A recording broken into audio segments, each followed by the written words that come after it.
ये तो सबको पता होता है कि जो आयोटा होता है वो बराबर होता है √-1 के, आयोटा स्क्वायर बराबर होता है -1 के। पर जब पावर्स बढ़ती है तब बच्चों को ने उनका आंसर निकालने में दिक्कत आती है। तो वो कैसे करना है मैं बताता हूँ। सपोज तुम्हारे पास आ गया आयोटा की पावर 5, ठीक है।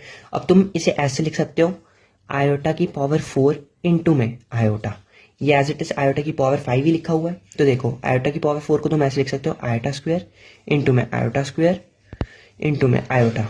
तो देखो आयोटा स्क्वायर -1 होता है, -1 इंटू -1 कितना हुआ 1, 1 इंटू आयोटा आयोटा। तो इसका आंसर आयोटा ही आ गया। अब लेट सपोज तुम्हारे पास दिया गया है आयोटा की पावर 88, ठीक है। अब तुम इसे कैसे सॉल्व करोगे, तो देखो तुम इसे ऐसे लिख सकते हो, आयोटा की पावर 2 इस पूरे की पावर 44। तो ये एज इट इज आयोटा की पावर 88 ही लिखा हुआ है। तो आयोटा स्क्वायर की वैल्यू हमें पता है -1 और -1। अब यहाँ पे पावर इवन है, पावर इवन है तो ये बन जाएगा 1, इसका आंसर आ गया 1। अब लेट सपोज हमारे पास दिया गया है आयोटा की पावर 26, ठीक है।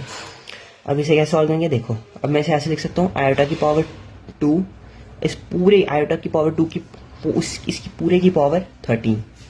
अब ये एज इट इज आयोटा की पावर 26 लिखा है, आयोटा स्क्वायर मेरे को पता है -1 होगा। अब पावर ऑड है तो इसका आंसर -1 आ जाएगा। अगर समझ आया तो लाइक करो, शेयर करो और फॉलो करो। Thank you.